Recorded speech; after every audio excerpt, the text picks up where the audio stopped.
আল্লাহ পাকের শুকর, আল্লাহ তাআলা আমাদেরকে এই শীতের মধ্যে বাড়ি ঘরের আরাম আয়েশের বিছনা ছেড়ে দিয়া এই এক মোবারক মাহফিলে বসার সুযোগ দিয়েছেন। সেজন্য আল্লাহ পাকের শুকর আদায় করি আলহামদুলিল্লাহ। হয়তো মা বোনরাও বসছেন, শুনতেছেন, আশা করি আপনারা মনোযোগ সহকারে শুনবেন। মা বোনদের মধ্যে অনেক সময় একত্র হইলে একটু কথাবার্তা বেশি চলে, দেখা হয় পরে, অনেকদিন পরে পরে ব্যস্ততা থাকে, সংসারে ঝামেলা থাকে, এই জন্য ওই কথাগুলি জমা থাকে। মাহফিলের সুযোগে কোথাও বসলে সেই কথাগুলি বলার একটা সুযোগ সৃষ্টি হয়। দয়া করে আজকে সেই কথাগুলি না বইলা একটু অল্প সময়ের জন্য চুপ থাকি। মাহফিল সব দিন হয় না, ওলামা কেরাম সব দিন আসেন না, সব দিন বয়ানও হয় না, এই জন্য আমরা এর প্রতি লক্ষ্য রাখি। আল্লাহ তাআলা আমাদের সবাইকে সহি বুঝ দিয়ে দেন, হিম্মত আলে তৌফিক খায়ের দিয়ে দেন। শাহাদত মিয়া মান্নত করছিল তার নাতি হওয়ার আগে যদি আল্লাহ সহি সালামতে নাতি দুনিয়াতে পাঠায় দেয়, আফিয়তের সাথে থাকে, তাহলে একটা মাহফিল করবে। আজকে সেই মাহফিল, তার মান্নত পুরা করা একটা মাহফিল। নাতির নাম আরাফাত। আমরা দোয়া করি নাতিকে আল্লাহ তাআলা সুস্থতার সাথে দীর্ঘায়ু হায়াত দান করেন এবং দ্বীনের সহি বুঝ আল্লাহ পাক তাকে দান করেন। ছোট বাচ্চাদের জন্য দোয়া করার তরিকা এটা। আমাদের আকাবের এরকম দোয়া করছেন, সাহাবায়ে কেরাম এরকম দোয়া করছেন। সকলের উস্তাদ, উম্মতের যিনি উস্তাদ সাইয়্যিদুনা মুহাম্মদুর রাসূলুল্লাহ সাল্লাল্লাহু আলাইহি ওয়াসাল্লাম ও বাচ্চাদের জন্য এরকম মঙ্গলের দোয়া করছেন। হযরত আনাস রাদিয়াল্লাহু আনহু কে তার মা নিয়ে গেছে রাসূল আকদাসের কাছে। রাসূল আকদাস কি দোয়া করছেন? আল্লাহুম্মা বারিক ফি উমরিহি, আল্লাহ তাকে দীর্ঘায়ু হায়াত দেন, ওয়া আকসির মালাহু, মাল তারে খুব দেন, ওলাদাহু, সন্তানও বাড়ায় দেন। রাসূল আকদাস সাল্লাল্লাহু আলাইহি ওয়াসাল্লাম এই দোয়া অক্ষরে অক্ষরে ফলছে, একটু ব্যস্কম হয় নাই। আল্লাহ তাআলা হায়াত দিয়েছেন লম্বা, 100 বছর এই বেশি। আবার এই মধ্যে সন্তান দিচ্ছেন এত, সন্তানের সন্তান মিলে 120-এরও উপরে। উনি বলেন যে একবার একটা দেশে মহামারী আসলো, সেই মহামারীতে মারা গেছে আমার সন্তান 80 জনের মতো। তাহলে কি পরিমাণ সন্তান ছিল এটা? কেন? আল্লাহ পাকের নবীর দোয়া বাস্তবে আল্লাহ ফলাই দিছেন। আরেক দোয়া করছেন, মাল বাড়ায় দেন, সন্তান বেশি হইলে ভালো লাগবে পালতে, মানুষ করতে। মাল আল্লাহ পাক খুব দিছেন। যদিও সাহাবায়ে কেরাম যখন ঈমান গ্রহণ করছেন তখন তো মাল ছিল না, তখন তো জুলমের শিকার ছিলেন, কিন্তু পরবর্তীতে দ্বীনের উপর অটল থাকার কারণে আল্লাহ তাআলা তার মালে বরকত দিয়েছেন। আব্দুর রহমান বিন আউফ রাদিয়াল্লাহু আনহু উনি বিয়ে করছেন, 4টা বিবি একসঙ্গে ছিল। যখন উনি ইন্তেকাল করছেন তখন 4 বিবি দুয়ানি সম্পত্তির মালিক হয়েছে, সন্তান ছিল। ওই দুয়ানি সম্পত্তি ছিল যা 4 জনের ভাগে পড়ছে, প্রতি জনের ভাগে 80,000 দিরহাম রৌপ্য মুদ্রা, মানে 80,000 বড়ি রূপা। বর্তমান বাজারে 80,000 বড়ির দাম কত? তাহলে এক একজন পাইছে এই পরিমাণ 4 বিবি 2 আনা, 14 আনা তো আরো আছে। এই মাল কে দিছিলেন? কে দিছেন? কন্যা কেন? আল্লাহ তাআলা দিছেন। আল্লাহ তাআলা মালের মধ্যে বরকত দিচ্ছেন। কি জন্য? দ্বীনের উপরে অটল থাকার কারণে। দেখেন, আমরা এখানে বুঝি না, সামান্য মাঝে মধ্যে দেখি অমুসলিম পাড়া হিন্দুরা যারা মূর্তি পূজা করে, তারা কোথাও থাকলে দেখা যায় এক একজন ভালো অর্থশালী বিত্তশীল, বাকি বেশিরভাগ লোকে একটু দুর্বল অবস্থা। এমন লোক আছে একদম ছাপড়া চাপড়া আবিজাবি করে কোন রকম দিন আনে খায় চলে। পাশের দেশ, বড় দেশ ভারত, ওই ভারতে আপনারা হয়তো অনেকে গেছেন শহর অঞ্চলে, একদম গ্রামগঞ্জে হয়তো সবাই জান নাই। দেখবেন যে এমন লোক আছে যে খাইবেরও না। দেশ বড়, জনসংখ্যা বেশি, বাহাদুরি বেশি, কিন্তু বাংলাদেশের তুলনায় অভাব ওখানে অনেক বেশি। বাংলাদেশে সেই তুলনায় ছোট্ট দেশ, জায়গা কম, মানুষ সংখ্যা বেশি, উৎপাদন যা হয়, তারপরেও বাংলাদেশে আলহামদুলিল্লাহ না খাওয়ার পালায় এখন বন্ধ কেউ পড়ে নাই। বাহ্যিক কারণ কি? বাহ্যিক একটা কারণ হলো এই যে ওই লোকগুলি শিরকে মুবতালা, আর শিরক যখন মানুষের ভিতরে আসে, সে দুনিয়াতেও লাঞ্ছিত হয়, আখিরাতে চিরস্থায়ী জাহান্নাম।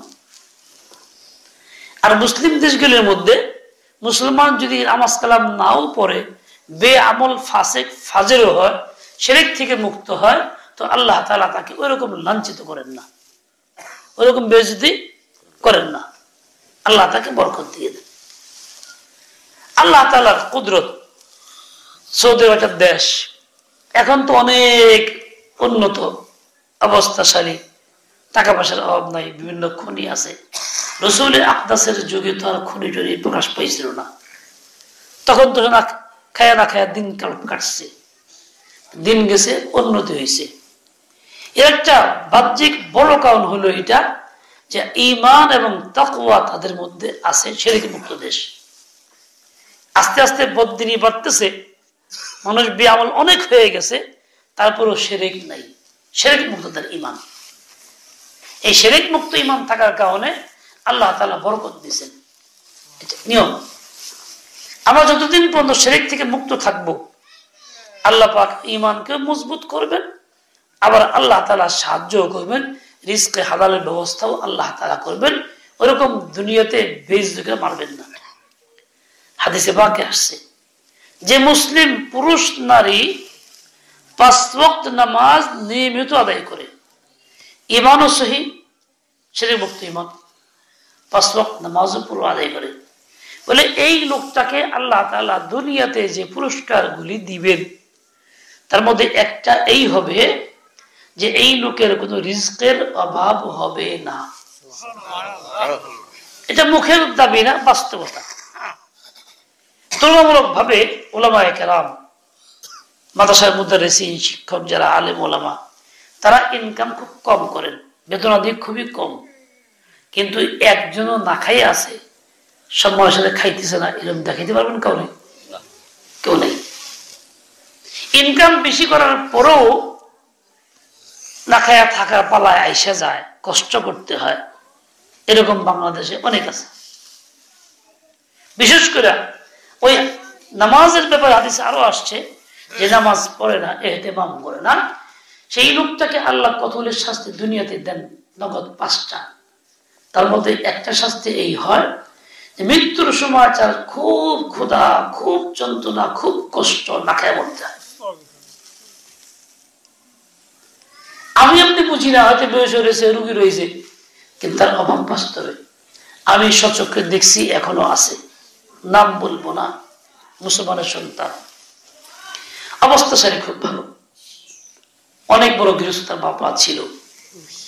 আমিও দেখছি অনেক ঘর হাই পাই, কাজকর্ম করছে, দলিল লেখালেখি করতো, যথেষ্ট ইনকাম করছে, কিন্তু এই শেষ সময় আইসা এমন অবস্থা যে 1-2 দিন না খেয়ে থাকতে হচ্ছে। খোঁজখবর নিয়ে জানলাম, তার ঘনিষ্ঠ প্রতিবেশী আমাকে জানালো এই অবস্থা, তার জীবনটা গেছে নামাজ ছাড়া, এখনো নামাজের ইহতিমাম নাই। তাহলে আল্লাহ পাক তাকে দুনিয়াতে যে আযাব দিবেন 5টা, তার একটা বাস্তব চোখে দেখলাম আমি নিজেই, এখনই দেখলাম নাকে কাটতেছে, কষ্ট করতেছে, পড়তেছে। আমার ভাই, আল্লাহ তাআলা যা বলেন তা তো পরিপূর্ণ সত্য, ফলছে ফলবে, এটাই স্বাভাবিক। ওমান আসদাকু মিনাল্লাহি কিলা, আল্লাহর চেয়ে অতীব সত্য কথা আর কে বলতে পারে? আল্লাহর কথা সবচেয়ে বেশি সত্য, বাস্তব। ঠিক আল্লাহর নবীর কথাও ওই রকমই পরিপূর্ণ শতভাগ বাস্তব, একটু বেশ কম হয় না। নবী যেমন দোয়া করলে বাস্তব হয়, বদ দোয়া করলে ওই রকমই বাস্তব হয়, একেবারেই এক তিল পরিমাণ বেশ কম হয় না। বদ দোয়া অন্তর থেকে না হইলেও বদ দোয়ার মতো কোনো শব্দ এসে গেলে ওটাও পরিপূর্ণ বাস্তবায়ন হয়। কারণ আল্লাহ তাআলা নবীর কোন কথাকে অযথা বলার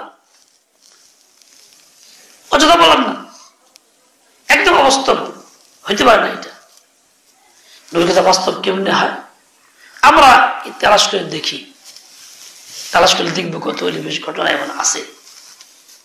আবু দাউদ শরীফে এক রিওয়ায়াত আসছে,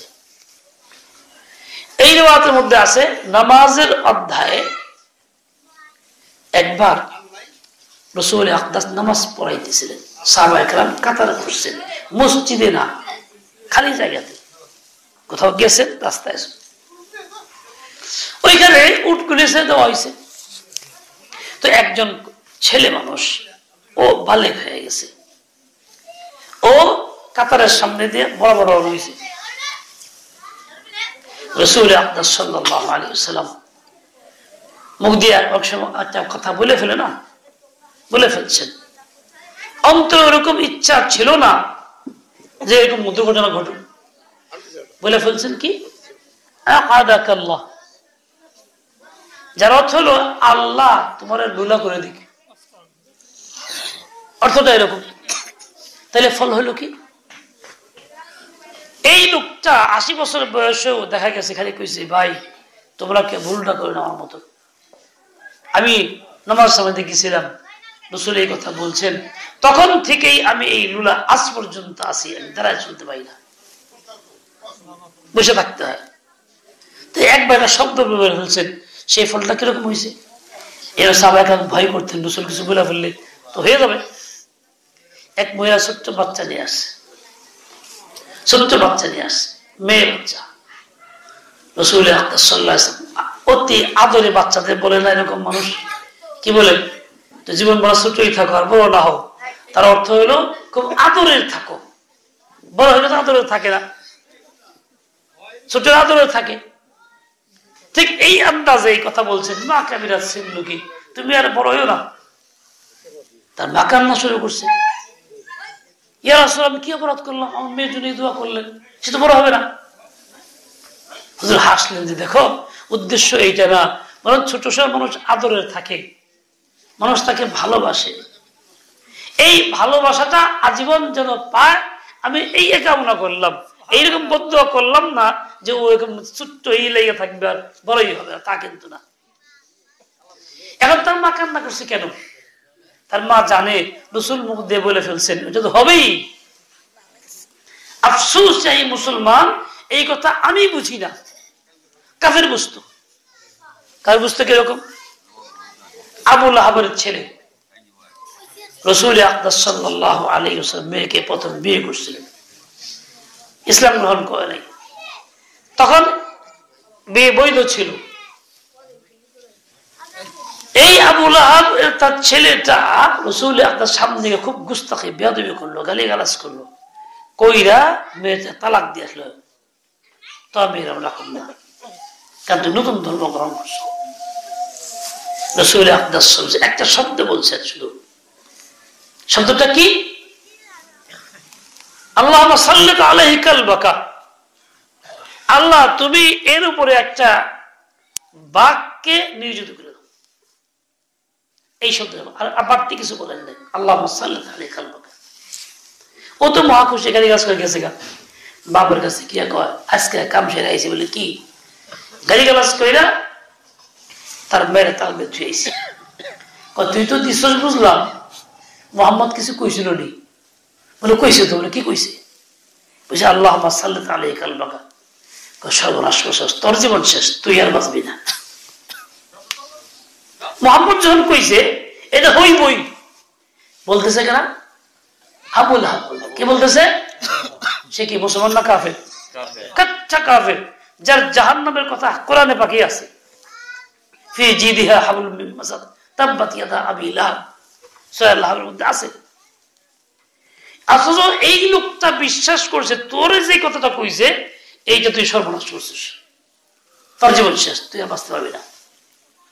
এই মুসলমান আমি এটা বিশ্বাস করতেছি না, আমি কিরকম মুসলমান? চিন্তা করা দরকার। বলে কিরকম? এই আবু লাহাব আশঙ্কা, এখন তো যে করেই হোক কিছু একটা ঘটবে। এক ব্যবসার জন্য দল যাইতেছে, ছেলেকেও সাথে দিছে, সতর্কতার জন্য বলে দিছে তোমরা এরে কিন্তু যেখানে সে রাখতে পারবা না, ঘুমানোর সময় ঠিক মাঝখানে সমস্ত সামান টামান দিয়ে উঁচু জায়গায় টঙ্গে রাখবা, সবার মাল সামান দিয়ে উঁচা করবা, হেনে রাখবা।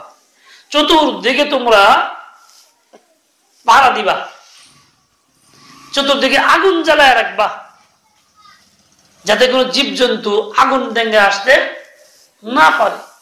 কারণ মুহাম্মদ কইছে এটা সর্বনাশ করে ফেলছে, হয়ে যাবে।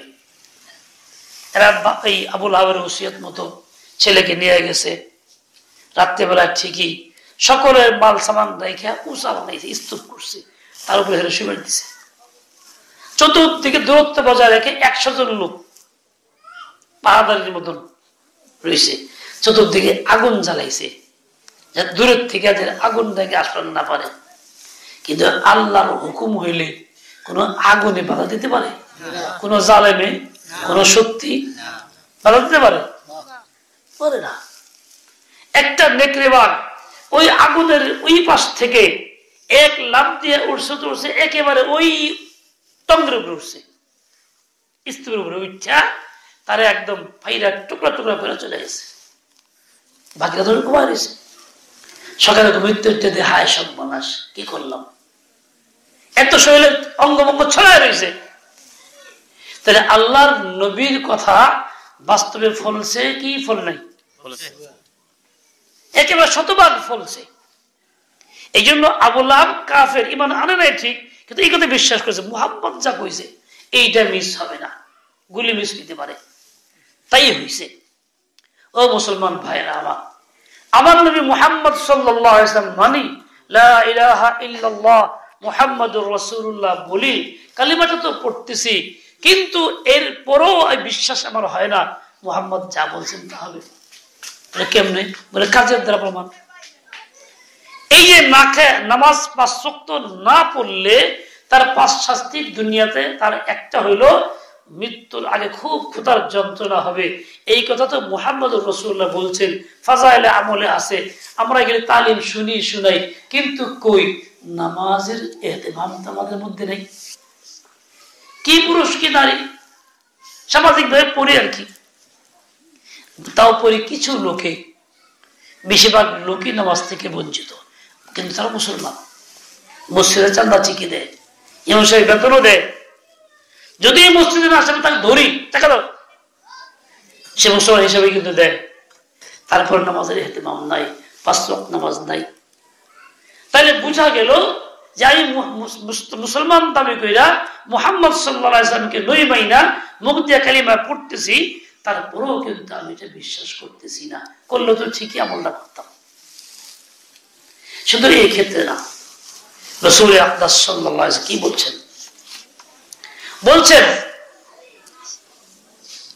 আলা লানাতুল্লাহি আলাল কাযিব, মিথ্যুকের উপর আল্লাহর লানত। যে মিথ্যা কথা বলে, মিথ্যা আচরণ করে। আচ্ছা, কিন্তু এই কথা বলার পর মুসলমান সমাজ থেকে মিথ্যা একদম উঠে গেছে। নামাজ কালাম পড়ে মানুষ যারা ভালো মনে করে এমন লোকে মিথ্যা বলে, লেনদেনের ক্ষেত্রে বলে, বেচা কেনার ক্ষেত্রে বলে, এমনকি মোবাইলে মিথ্যা বলে। সে আছে হয়তো সিংহের, কই আমি ঢাকায়, এরকম আমার নজরে অনেককেই পড়ছে। আপনাদের নজরে পড়ছে কিনা আমি জানি না।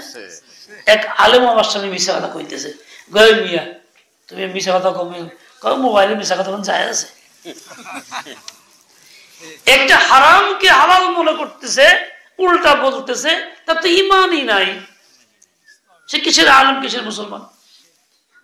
আমি আপনি রসুলের কথা যে বিশ্বাস করতাম, তাহলে তো আমি এই ক্ষেত্রে এইটা কখনো করতাম না, বরং মিথ্যা পরিহার করতাম। মিথ্যা আমার জিন্দিগিতে আসতো না। আমার ভাই এরকম এক দুই জায়গাতে না, হাদিসে পাকের মধ্যে আসছে লাআনাল্লাহুল মুশাব্বিহিনা বিন নিসা ওয়াল মুতাশাব্বিহাতি বির রিজাল। আল্লাহ রহমত থেকে বঞ্চিত করেন, লানত দেন, অভিসম্পাত করেন ওই সকল পুরুষদের উপরে যারা আচার আচরণ বেশভূষা মহিলাদের বেশভূষা গ্রহণ করে। চাদর মহিলাদের চাপরে, পোশাক আশাক ওই রকম ফুল কারুকার্য ইত্যাদি আবিজাবি।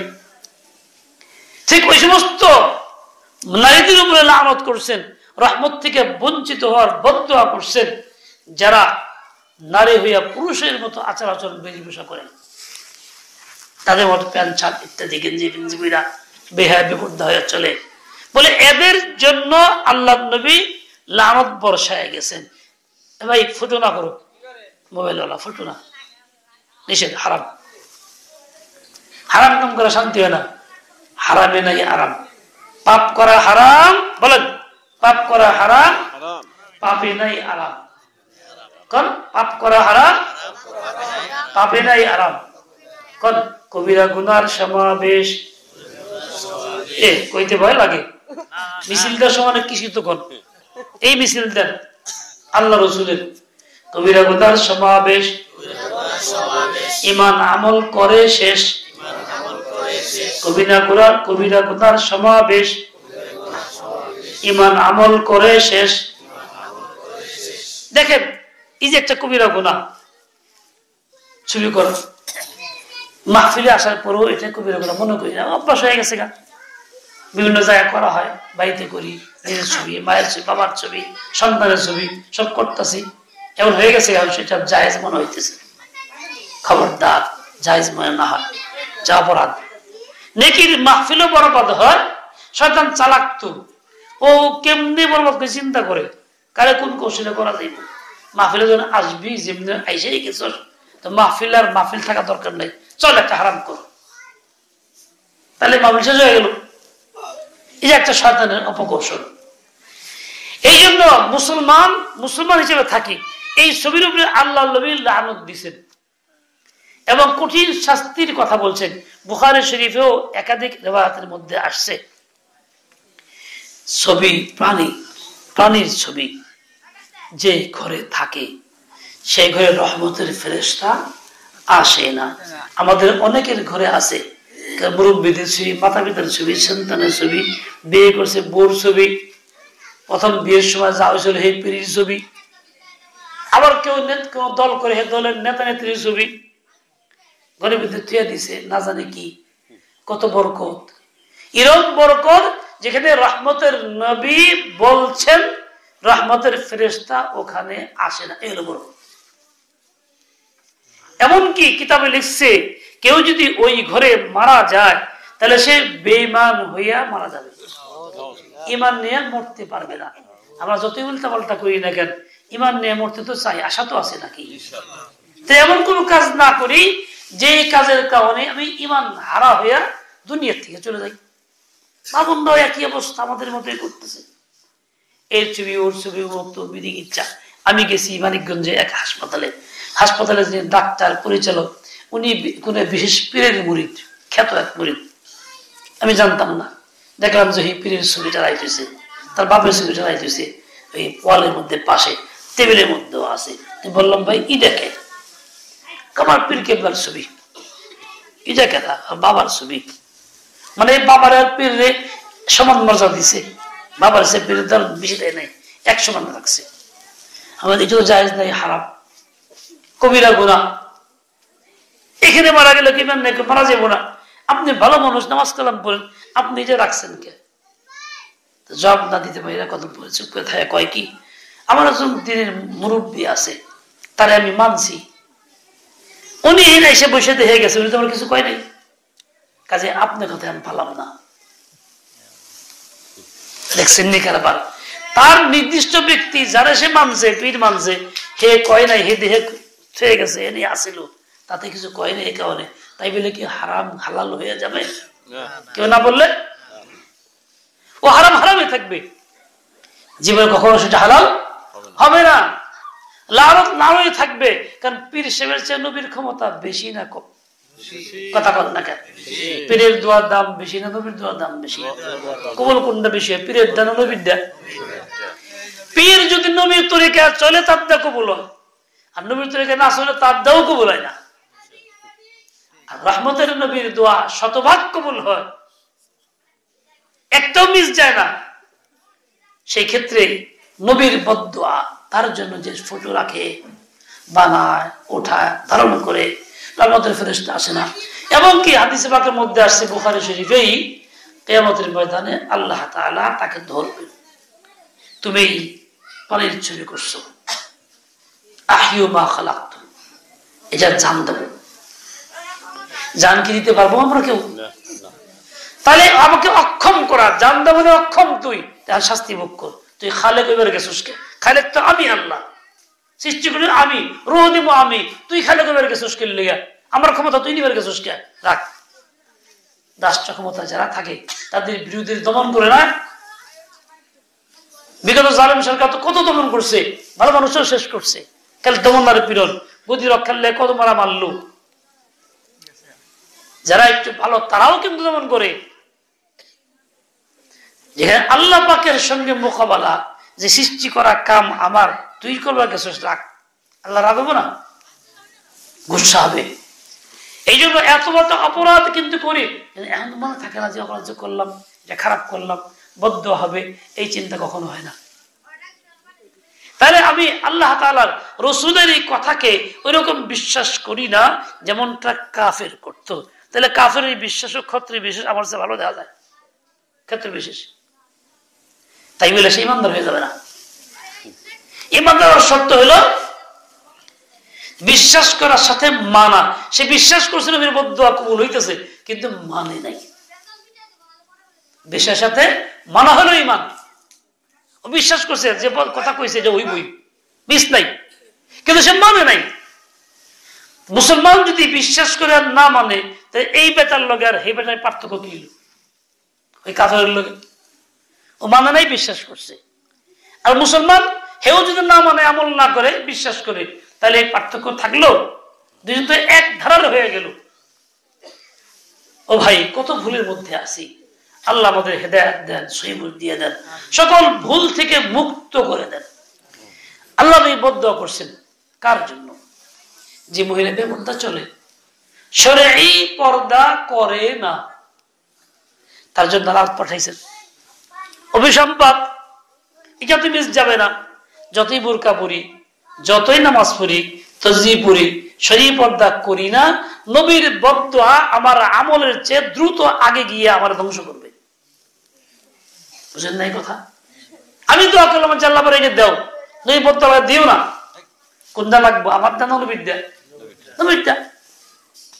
তাহলে কোথায় আছি? এই জন্য ভাই, কেউ কোনো ভুলের মধ্যে না জড়াই, গুনাহে না জড়াই। বলছিলাম যে নামাজ ঠিক মতো না পড়লে যেমন তার জন্য শাস্তির কথা আছে, দুনিয়াতে নগদ আছে। আমি বিশ্বাস করলে তো এই বদাবলটা করতাম না, নামাজ ঠিকই পড়তাম। কিন্তু কই, আমিও যেরকম গুরুত্ব দিই না, ঘরের মানুষটাও গুরুত্ব দেয় না, দুজনে একই রকম চলছে। নবী আকরাম সাল্লাল্লাহু আলাইহি ওয়াসাল্লাম বললেন, আল্লাহুল নাযির ওয়াল মানজুর ইলাইহি, হারাম দৃশ্য যে দেখে আর যে দেখার ব্যবস্থা করে, সুযোগ করে দেয়, এই দুইজনের প্রতি আল্লাহ তাআলার লানত, অভিশাপ। এই দুইজনকে আল্লাহ তাআলা রহমত থেকে বঞ্চিত করেন। যেমন কোন নারী বেপরদা হয়ে দেখার সুযোগ দিল, আবার নিজেও পরপুরুষকে দেখল সামনাসামনি, এই ক্ষেত্রে যেমন দুইজনই লানতের মধ্যে লিপ্ত, ঠিক তেমনি নজর এবং চোখের দ্বারা যে কোনো এইরকম পরিস্থিতি যদি হয়, চাই মেশিনে হোক চাই প্রকাশ্যে সামনে হোক। মোবাইলের মধ্যে তামসা উলঙ্গ ছবি দেখতেছে, মহিলার ছবি দেখতেছে, নাচ গান দেখতেছে। এখানে কিন্তু মেশিনে আসতেছে, দর্শক আছে দেখতেছে, কিন্তু যেই লোকগুলির ছবি এখানে পয়সা উঠতেছে, যারা দেখার জন্য এই পরিস্থিতি সৃষ্টি করেছে, সুযোগ দিয়েছে, তারাও কিন্তু বঞ্চিত না এই লানত থেকে। এই দর্শক যেমন লানতের মধ্যে, ওরাও লানতের মধ্যে, যদিও সে বাইরে মেশিনে তার ছবি দেখা যায়। ও ভাই, একজন মানুষের যে অঙ্গ প্রত্যঙ্গ প্রকাশ্যে দেখা যায় না, মৃত্যুর পরেও তা দেখা যায় না। বুঝেন, একজন পুরুষের এই হাঁটুর থেকে এই পর্যন্ত, নাভি পর্যন্ত দেখার সুযোগ আছে? গুনাহ হবে কি হবে না? স্বামী স্ত্রী ছাড়া অন্য কারো সুযোগ নাই। এটা কথা, এটা কবিরা গুনাহ, লানতের কাম। একজন লোক আল্লাহ না করে অ্যাক্সিডেন্টে মারা গেছে, পাও খুলে চলে গেছে এক জায়গাতে, সব লোক গিয়ে দেখতেছে, রান্না এই পর্যন্ত আলগা দেখতেছে। এই সব লোকের কি দেখা বৈধ না অবৈধ, হালাল না হারাম? এই প্রত্যেকটা লোক নাজির দর্শক চোখ দিয়ে দেখতেছে, প্রত্যেকটা লোকের উপরে আল্লাহ লানত বর্ষণ হইতেছে, নারী হোক আর পুরুষ হোক। এই যে মহিলার চুল ঢাকা ফরজ, মুসলিম নারীর চুল ঢাকা ফরজ, চলবে চুল ঢেকে চলবে, কোথাও গেলে পর্দার মধ্যে ঢেকে রাখবে।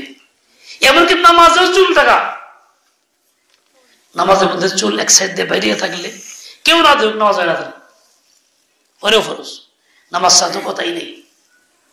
আমাদের সন্তানরা স্কুলে যায়, কলেজে যায়, বেশিরভাগ মেয়ে সন্তানরাই তো উন্না গলায়ত হয়, শরীরে ফেলায়ত হয়, মাথা খুইলে আটে, বই ব্যাগ একটা লইয়া কিংবা হাতে কইরা, নজরে পড়ে না মাগো, পরে কি পড়ে না? আমি যে দেখি ইচ্ছা করে, আমিও গুনাহগার, ও তো দেখার সুযোগ দিছেই, ও গুনাহগার, ওর প্রতি আল্লাহ লানত, আমার প্রতি আল্লাহ লানত। কিন্তু আমি নামাজ কালাম পড়ি, আমার মেয়ে চলতেছে, আমার গায়ে কষ্ট লাগতেছে না। এই যে লানত নবী করে গেছেন, বদদুয়া করে গেছেন, শতভাগ কবুল, মিষ্টি হবে না, আমি রহমত থেকে বঞ্চিত হইতেছি অহরহ, আমার তো খবর নেই, বিশ্বাসই করলাম না। বেশি করলে তোর সুযোগটা নিতাম না। একজন মহিলার চুল আস্তাইছে আস্তাইছে আস্তাইলে 2-4টা চুল উঠে কি উঠে না? ছোট সময় দেখছি এগুলি মহিলারা বেড়া পাতার মধ্যে গুজে দিত, এখন বেড়ার পাতা তো পাওয়া যায় না, তবে যেখানে সে থয়, ঘরে টিনের ঘর হইলে ওই যে এই পাতার মধ্যেই থয়, এরকম দেখা গেছে, কেউ বাইরেও থয়। এখন এই চুল এমন জায়গায় রাখছে যেখানে পরপুরুষের নজর পড়তেছে, কোন মেহমান আসছে, কেউ দেখে চুল দেখা, চুলগুলি তো তার মাথায় নাই, আলাদা হয়ে গেছে গা। তার মাথায় থাকা অবস্থায় যেমন দেখা হারাম ছিল, যেমন দেখারও হারাম ছিল, ওই জায়গায় দেখা হারাম, দেখারও হারাম। কাজে মহিলার চুল রাখা যাবে না, যে জায়গায় পরপুরুষ নজর করে। আর একটু বুঝেন, নাভির নিচে পশম কাটতে হয় না, এমন জায়গায় কাটতে রাখলাম যেখানে অন্যরা দেখে। যেমন নাভির নিচে কোনো পরপুরুষ, এক পুরুষ আরেক পুরুষ দেখতে পায় না, নারীও পুরুষও দেখতে পারতেছে না, ঠিক এই পশমগুলো দেখা তার জন্য হারাম। এমন জায়গায় রাখাটাও অপরাধ যেখানে নজর পড়তে পারে। তাহলে কি হবে? যে রাখছে সেও লানতের মধ্যে, আর যে দেখলো সেও লানতের মধ্যে। নবী তো বদ্ধ করে গেছেন, লানত দিয়ে গেছেন, আমি বিশ্বাসই করতাম তো রাখতাম কে? বোঝা গেল বিশ্বাসের কমে আছে, থাকলেও ওই কোন আফসা আফসা ভাব আছে আর কি। এই আফসা আফসা ভাবের নাম ইমান না, শতভাগ বিশ্বাসের নাম ইমান, বিশ্বাসের সাথে মানার নাম ইমান। ও ভাই, আল্লাহ পাক ইমানের উপরে জান্নাতের ওয়াদা করছেন। ওয়াল্লাযীনা আমানু ওয়া আমিলুস সালিহাতি, যারা ঈমান আনে এবং নেক আমল করে, সানুদখিলুহুম জান্নাতিন তাজরি মিন তাহতিহাল আনহার, তাদেরকে এমন সব জান্নাতে প্রবেশ করাবো যে জান্নাতের নিচ দিয়া নহর প্রবাহিত হবে। কতই না মনোরম দৃশ্য, কত আরামের জায়গা, ওই জায়গায় দেব। শর্ত কি? আমানু ওয়া আমিলুস সালিহাত, ঈমান আছে এবং নেক আমল করে। ঈমান মানে বাসা বাসা এরকম না, ঈমান মানে এরকম না, ঈমানের দাবি ভেতরে কুফর চিন্তা চেতনা কিংবা কুফরের সমর্থন কিংবা কুফরের কোন লক্ষণ গায়ে পড়ে, একজনের পৈতা পড়ে গায়ের মধ্যে মুসলমান, তাহলে সে দাবি করলো ইমানের, কিন্তু কুফরের লক্ষণ গায়ে লাগানো আছে। একজন মুসলমান কিন্তু সে ক্রস কাপড় পরতেছে, ক্রস চিহ্ন কোন জ্যাকেট কিংবা পাঞ্জাবি কিংবা কোনো পড়তেছে, ক্রস চিহ্ন কার, কোন ধর্মের প্রতীক? খ্রিস্টানদের। কোন দেখেন মুসলমান না আমরা কইতে পারেন না, কোন ধর্মের? খ্রিস্টানের প্রতীক। এই যে পড়তেছে, খারাপ লাগে না, কষ্ট লাগে না? এমনকি হইতে হইতে মসজিদের টাইলস হয়ে গেছে, খারাপ লাগে না? এই যে খারাপ লাগলো না, কুফরটাকে পছন্দ করলাম, অপছন্দ করলাম না, এটাই পছন্দ, ঘৃণা করলাম না, এটাই পছন্দ, বলে এইরকম থাকলে আমার ইমান গ্রহণযোগ্য না, এই ইমানে জান্নাত না। এরা আছে, দেখা যায় বাঁচতেছে, ক্রসের আছে গায়ে, তোমার মধ্যে আছে বিভিন্ন রকম শীতের টুই পড়তেছি, বিভিন্ন লেখা টাকা আছে, এই লেখার মধ্যে একটা টার্গেট আছে, শয়তানি টার্গেট আছে, কোনটা ফ্রি ফায়ার হারাম খেলার লেখা আছে, প্রচার আছে, কোনটা অন্য কোনো প্লেয়ারের প্রচার আছে, কোনটা অবৈধ জিনিসের প্রচার আছে, কোনটা হিন্দু ইহুদিদের প্রচার আছে, ওই যে নায়ক প্রচার আছে। কিন্তু আমরা নিজের চেয়ে দিয়ে কিনে অপপ্রচার করতেছি। কোন আফসোস লাগে, একজন হিন্দু, একজন খ্রিস্টান, একজন ইহুদি কখনো মক্কার ছবি মার্কার টুপি ব্যবহার করবে? দিলেও নিবে? মদিনাটা নেবে? ওর ভিত্তি এত গায়রত, যেটা বাতিল ধর্ম সেই ছবি এত অটল যে ইসলামের কোনো কিছু লক্ষণও তার কাছে পছন্দ না, ঘৃণার বস্তু। আমি কিরকম মুসলমান, আমি আমার ইসলাম একমাত্র দিন এবং ধর্ম, এটাই আমাকে মানতে হবে, অথচ আমি ওদেরটা পছন্দ করি, মানে ঘৃণা করি না, লাগাইতেছি। কিসের অর্থ? এর অর্থ হইল এই আমার ইমান সহি না। এই ইমান নিয়ে কবরে যাওয়া যাবে না, গেলে আর মায়ের ছাড়া কপালে কোনো শান্তি নাই, অন্য কিছু নাই। ও ভাই, এই সমস্ত ভুল কি আমাদের মধ্যে আছে না নাই? এগুলো সংশোধন করতে হবে। যদি ইমান নিয়ে বাঁচতে চাই, ইমান নিয়ে মরতে চাই, মুসলমান তো এমন হবে, বাঁচার মতো বাঁচতে চাই, ইমান নিয়ে বাঁচতে চাই, মরার মতো মরতে চাই, ইমান নিয়ে মরতে চাই, বেমান হয়ে মরতে কেউ চাই না। বলে এই কথাটা বলে, বাঁচার মতো বাঁচতে চাই, ইমান নিয়ে বাঁচতে চাই, মরার মতো মরতে চাই, ইমান নিয়ে মরতে চাই। বিলাই করতে মরে তো লাভ নাই, কুফর সমর্থন করে মরে তো লাভ নাই, মরলে ইমান নিয়ে মরবো, এই হলো মুসলমানের অহংকার। কিন্তু কোথায় গেছি? সব হারায় গেছে। ও ভাই, এই জন্য আগে ইমান সহি, যে ইমানের মধ্যে শিরক থাকে না, যে ইমানে কুফর থাকে না, যে ইমান ওয়ালার ভিতরে ধর্ম নিরপেক্ষতা আছে, তার সমর্থন করে পক্ষে কথা বলে, সেই ইমান ওয়ালার ইমান গ্রহণযোগ্য না, সে নাম ইমান ওয়ালা, বাস্তবে কাফের। যে ইমান ওয়ালার ভিতরে সকল ক্ষমতার উৎস জনগণ, এইটা আছে, এর সমর্থন আছে, এই আপনারা কই যান, আমি ছেড়ে দিলে পরে কি হবো? ভাবতেছেন গে এনারা কি করবো আমি ছেড়ে দিলে? এখন এরকম যদি থাকে, জনগণ সকল ক্ষমতার উৎস, আল্লাহ না, এই চিন্তা যদি থাকে, তাহলে এই ইমান ইমান না, এই ইমান নিয়ে কবরে যাওয়া যাইব না। কারণ কুফুরের সমর্থনে ইমান, বেঈমানের সমর্থন হলো ইমান। ইমান কেমন হইতে হইব? কুফর এবং শিরক মুক্ত ইমান হইতে হইব, যেই ইমান আমাকে জান্নাতে ওসিলা হবে। ওয়াল্লাযীনা আমানু ওয়া আমিলুস সালিহাত। দেখেন, রাসূল আকরাম সাল্লাল্লাহু আলাইহি ওয়াসাল্লামের কাছে এক মহিলা গেছেন, জিজ্ঞাসা করছি, ইয়া রাসূলুল্লাহ, আমার আত্মীয় মুখের মান্যত ছিল হজ করবে, কিন্তু সে তো হজ করতে পারে নাই, তাহলে আমি কি তার পক্ষে হজ করতে পারবো? বলে হ্যাঁ পারবা, করো। ওমর রাদিয়াল্লাহু আনহু নিজের একটা ঘটনা আছে, উনি জাহেলিয়াতের যুগে একটা মান্যত করছিলেন। আমি তো জমানায় ইসলাম গ্রহণের আগে এই মানত করছিলাম, বলে আউফি বিনাজরিকা, মানত পুরা করো। নামাজ যেমন ফরজ, মান্নত করলে মান্নত পুরা করাটাও ফরজ। কিন্তু কোন মান্নতটা? উমুকের মাজারে সেন্নি দিমু, উমুকের করে দুধ ঢালমু, এই মান্নত?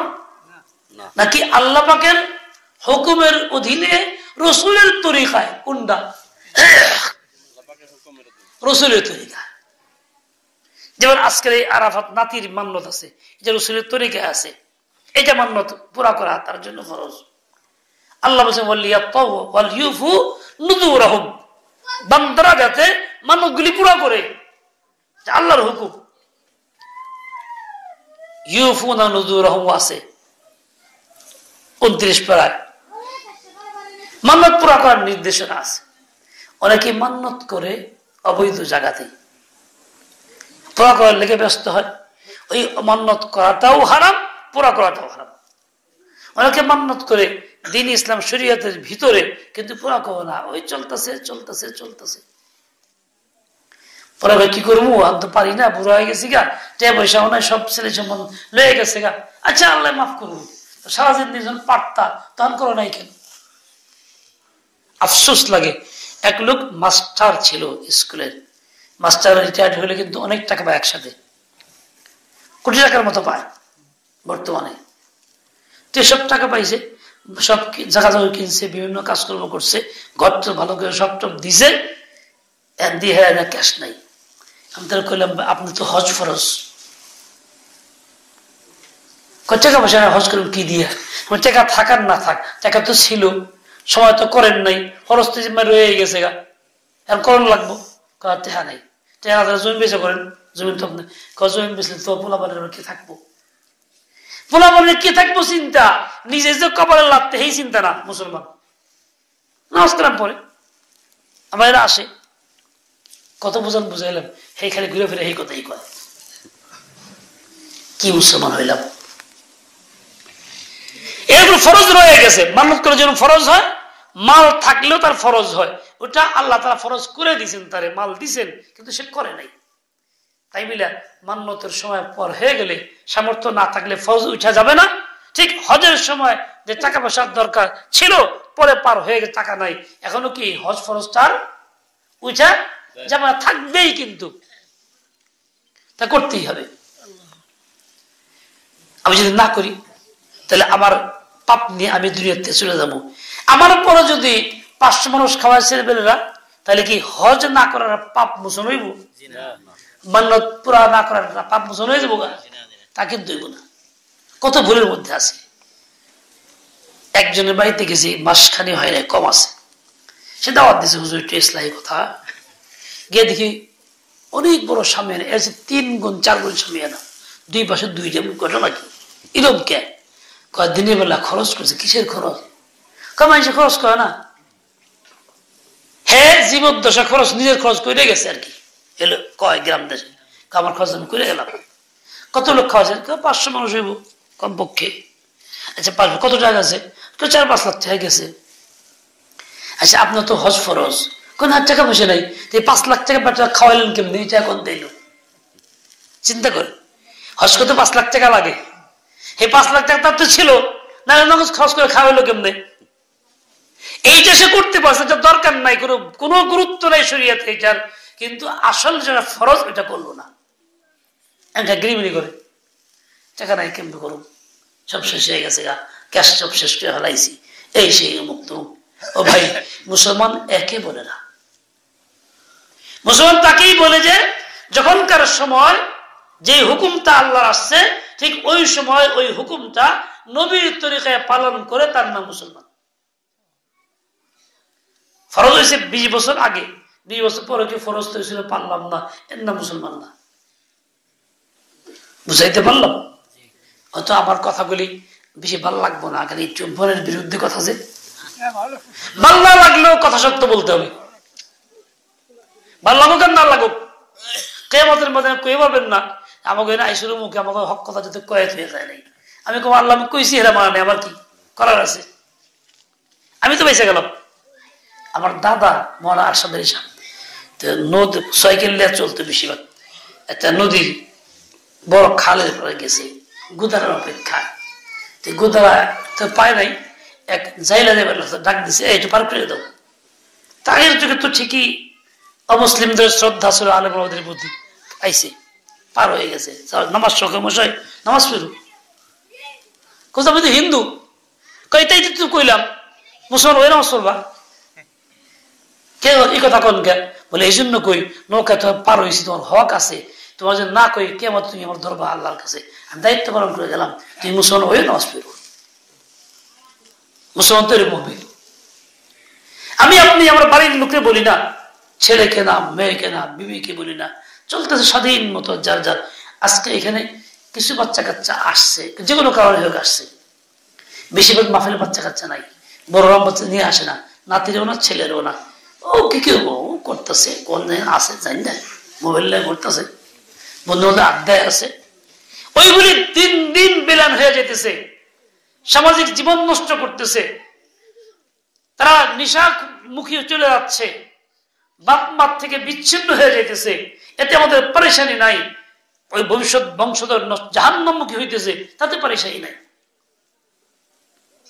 কি অবস্থা মুসলমান মুসলমান তো দরদি হবে বাচ্চার প্রতি নাতির প্রতি হায় আমার ছেলেটা যাতে জাহান্নামে না হয় আমার ছেলে নাতিটা জাহান্নামে না হয় আরে কেমনি ভালো করতে পারি কেমনি জাহান্নাম থেকে মুক্ত করতে পারি কিন্তু কোনো ফিকিরই নাই এই জন্য মাহফিল নিয়ে আসতেছি না আমি শুনতে চাই কি রকম খবর নাই ও ভাই এটা ভালো জিনিস না এই সকল অবস্থা থেকে নিজেকে মুক্ত করি সহি তওবা করি খাঁটি ঈমান আনি যে ঈমানে শিরক থাকে না কুফর থাকে না শিরকের সমর্থন থাকে না কুফরের সমর্থন থাকে না এরপর নেক আমল করে যাই তারপরে জান্নাতের আশা করি আল্লাহ পাক সবাইকে সহি বুঝ দেন হিম্মত আলিয়া তৌফিক খায়র দিয়ে দেন ওয়া সাল্লাল্লাহু তাআলা আলা নবিয়্যিনা একটা কথা কমু বলুন আবু বকর সিদ্দিক রাদিয়াল্লাহু আনহু উনি কি খলিফা ছিলেন কথা কয় না বিশ্বাস আছে না নাই দ্বিতীয় খলিফা কে ওমর ফারুক এই আপনারা কইেন না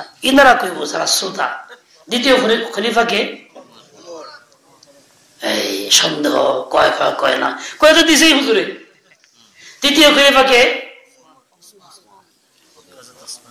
তাও কয় পারে না মুসলমান আপনি খলিফার খবর জানেন না হ্যাঁ কিন্তু অবশ্যই জ্ঞান যারা শিরক করে কেমনে কয় চতুর্থ খলিফা কে আলী রাদিয়াল্লাহু আনহু এই চারজন খলিফার জীবন 30 বছর কিছু পার হয়ে এই চারজনের আগে রাষ্ট্র চালাইছেন কেরা মুহাম্মদুর রাসূলুল্লাহ কোন তরিকায় গণতন্ত্রে কোন তরিকায় ইসলামী শরীয়তে যার নাম খেলাফত ব্যবস্থা যেখানে দুষ্টের দমন ছিল শিষ্টের পালন ছিল ভালো মানুষের পালতো দুষ্ট দমন করতো তার নীতি ছিল এইটা এই জন্যই খেলাফত ব্যবস্থার মধ্যে যে শান্তি পৃথিবীতে আসছে এর নমুনা পৃথিবীর আর কোথাও নেই এই হাদিসে আছে না আবু বকরের কথা ওমরের কথা ওসমানের কথা আলীর কথা হাদিস কি বিশ্বাস করা লাগবে কি লাগবো না এই বিশ্বাস করা লাগবো না কোন আলেম যদি বয়ান করে ভাই খেলাফত ব্যবস্থা করা লাগবো বাংলাদেশ খেলাফত যোগ দিবেন হেনে খেলাফত ব্যবস্থা করার জন্য মেহনত চলছে আপনার করবেন এই রাজনীতি করেন না রাজনীতি কথা করেন না ওয়াজ করবেন তাই করেন মানে এটা ইসলাম না এটা হাদিস না যার কাছে জ্বালা ওঠে খারাপ লাগে যে এই যে রাজনীতি করেন না ওয়াজ করবেন খালি তো ওয়াজ কোনটা এগুলি বাদ দিয়ে আওয়াজ না এগুলি শুদ্ধ আওয়াজ যার কাছে খারাপ লাগে এটা করেন না সেই লোকটা মুসলমান না তার ঈমান সহি নাই তার বিবিও তালাক কেনলিকা সে হাদিসকে অস্বীকার করতেছে আল্লাহর নবীর তরিকাকে অস্বীকার করতেছে মুখ দিয়ে কয় লা ইলাহা ইল্লাল্লাহ মুহাম্মাদুর রাসূলুল্লাহ কাজে বেলায় মুহাম্মদ রাসূলুল্লাহ নাই কালেমাটা পড়ি লা ইলাহা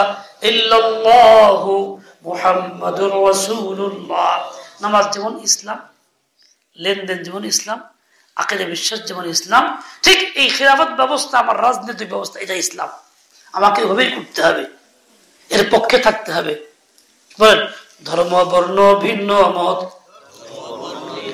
এত আজ থেকে পরে এই শাহাদাত খাওয়ার ব্যবস্থা আছে নাকি তোমার হ্যাঁ তাহলে তো জোরে কর ব্যবস্থা আছে ধর্ম বর্ণ ভিন্ন মত সবার জন্য খিলাফত এটা কি কার লিগা হুজুরের লিগা কার লিগা সবার জন্য আমার জন্য আমি মুসলমানের জন্য ধর্ম বর্ণ ভিন্ন মত সবার জন্য খিলাফত খেলাফত ব্যবস্থা মানা ওয়াজিব, এর জন্য কাজ করা ওয়াজিব। এছাড়া যত তন্ত্র মন্ত্র সব বাদ দেওয়া উচিত। আল্লাহ পাক সবাইকে সহি বুঝ দিয়ে দেন, হিম্মত আর তৌফিক খায়ের দিয়ে দেন। ওয়া সাল্লাল্লাহু তাআলা আলা নবিয়িল উম্মি ওয়া আলা আলিহি ওয়া আসহাবিহি ওয়া বারাকা ওয়া সাল্লাম। আল্লাহ পাক সকলের দিলের নেক বাসনা পূর্ণ করেন, সবাইকে